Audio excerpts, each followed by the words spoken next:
Hello കൂട്ടുകാരെ, ഇന്ന് വന്നിട്ടുള്ളത് നമ്മൾ രാവിലത്തേക്കുള്ള ബ്രേക്ക്ഫാസ്റ്റിനും അതുപോലെ തന്നെ ഈവനിങ് സ്നാക്കായിട്ടും പറ്റിയ ഒരു റെസിപ്പി ആയിട്ടാണ്. ഇതിൽ ഞാൻ 3 വെജിറ്റബിൾസ് എടുത്തിട്ടുണ്ട്.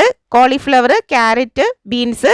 ഇതെല്ലാം ചെറുതായി അരിഞ്ഞിട്ട് നമുക്കൊരു ഇഡ്ഡലി തട്ടിൽ ഇട്ട് കൊടുത്ത് ഒന്ന് ആവിയിൽ വേവിച്ചെടുക്കണം.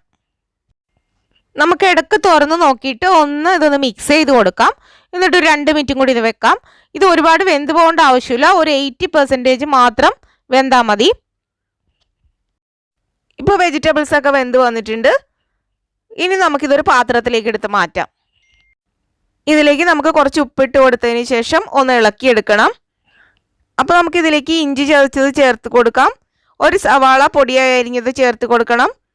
ഒരു 5 പച്ചമുളക്, കുറച്ച് കറിവേപ്പില, ഇവ പൊടിയായി അരിഞ്ഞതും കൂടെ ചേർത്ത് കൊടുത്ത് നല്ലതുപോലെ ഒന്ന് ഇളക്കി യോജിപ്പിച്ചെടുക്കാം. ഞാനിതിലേക്ക് 1 കപ്പ് മൈദ ചേർത്ത് കൊടുക്കുന്നുണ്ട്. മൈദയ്ക്ക് പകരം ഗോതമ്പ് പൊടി യൂസ് ചെയ്യാവുന്നതാണ്. ആദ്യം 1 കപ്പ് ഇട്ടതിന് ശേഷം നല്ലതുപോലെ ഒന്ന് മിക്സ് ചെയ്തെടുക്കാം. നമുക്കിതിലേക്ക് കുറച്ച് വെള്ളം ഒഴിച്ചു കൊടുക്കാം. എന്നിട്ട് നമുക്കൊന്ന് മിക്സ് ചെയ്ത് നോക്കാം നമ്മുടെ ബാറ്റർ എങ്ങനെയാണ് ഇരിക്കുന്നതെന്നുള്ളത്. അപ്പോൾ നമുക്കിതിലേക്ക് 1/2 കപ്പ് മൈദയും കൂടെ ചേർത്ത് കൊടുക്കാം. എന്നിട്ട് നല്ലതുപോലെ ഇളക്കി യോജിപ്പിക്കുക. എന്നാലേ നല്ലൊരു തിക്ക് കൺസിസ്റ്റൻസി നമുക്ക് കിട്ടുള്ളൂ. ഇനി ഇതിലേക്ക് ഒരു മുട്ട ചേർത്ത് കൊടുക്കണം. അതിനുശേഷം അതും കൂടെ നല്ലതുപോലെ മിക്സ് ചെയ്തെടുക്കാം. ആവശ്യത്തിനുള്ള ഉപ്പും കൂടെ നമുക്ക് വേണമെങ്കിൽ ഈ സമയത്ത് ചേർത്ത് കൊടുക്കാവുന്നതാണ്. ഇനി നമ്മൾ ചേർത്ത് കൊടുക്കേണ്ടത് ഒരു 1/4 ടീസ്പൂൺ സോഡാപ്പൊടിയാണ്. ഇത് തികച്ചും ഓപ്ഷനിലാണ്, നിങ്ങൾക്ക് ആവശ്യമുണ്ടെങ്കിൽ ചേർത്ത് കൊടുത്താൽ മതി. ഈ സോഡാപ്പൊടിക്ക് പകരം 1 എഗ്ഗും കൂടെ നമുക്ക് ബീറ്റ് ചെയ്ത് ചേർക്കാവുന്നതാണ്. ഇപ്പോൾ നമ്മുടെ ബാറ്റർ ഇവിടെ റെഡി ആയിട്ടുണ്ട്. ഇനി നമുക്കിതൊന്ന് ചുട്ടെടുക്കണം. ഇതുപോലെ ഒരു പാൻ വെച്ചിട്ട് അതിലേക്ക് കുറച്ച് വെളിച്ചെണ്ണ ഒഴിച്ചു കൊടുക്കാം. ഇനി നമുക്ക് മാവ് ഇതിനകത്തേക്ക് ചേർത്ത് കൊടുക്കാം. കുറച്ച് കട്ടിയിലാണ് നമ്മൾ ചേർത്ത് കൊടുക്കേണ്ടത്.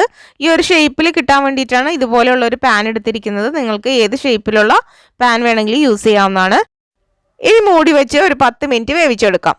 ഇപ്പം നമുക്കൊന്ന് തുറന്ന് നോക്കാം. ഇപ്പോൾ ദേ അരികൊക്കെ ഒന്ന് മൊരിഞ്ഞു വന്നിട്ടുണ്ട്. ഈ സമയമാകുമ്പോൾ നമുക്ക് ഈ പാനിൽ നിന്ന് വേറൊരു പാനിലേക്ക് ഇതൊന്ന് മറിച്ചിട്ട് കൊടുക്കണം.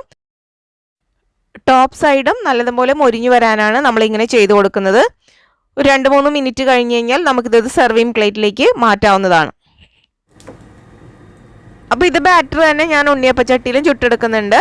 ഉണ്ണിയപ്പച്ചട്ടിയിൽ നമ്മൾ കുറച്ച് എണ്ണ മാത്രം ഒഴിച്ചു കൊടുത്തിട്ട് ഈ ബാറ്റർ ഇട്ടിട്ട് നമുക്ക് തിരിച്ചും മറിച്ചു ഇട്ട് ഒന്ന് വേവിച്ചെടുക്കാം. അതുപോലെ ഒന്ന് മൂടി ഒഴിച്ച് കൊടുക്കണം കേട്ടോ, നേരത്തെ ചെയ്തതുപോലെ. അതിനുശേഷം നമുക്ക് തിരിച്ചും മറിച്ചു ഇട്ട് ഇത് നല്ലതുപോലെ ഒന്ന് ഫ്രൈ ചെയ്തെടുക്കണം. അപ്പോൾ ഇത്രയേ ഉള്ളൂ, നമ്മുടെ ഈ പലാരം ഇവിടെ റെഡി ആയിട്ടുണ്ട്. അപ്പോൾ നിങ്ങൾ എല്ലാവരും ഒന്ന് ട്രൈ ചെയ്ത് നോക്കുക. അതോടൊപ്പം തന്നെ ഈ വീഡിയോ ഇഷ്ടമായെങ്കിൽ ഒന്ന് സബ്സ്ക്രൈബ് ചെയ്ത് സപ്പോർട്ട് ചെയ്യുക. ഒപ്പം ആ ബെല്ലൈക്കണും കൂടെ ഒന്ന് ഇനേബിൾ ചെയ്യാൻ മറക്കുക.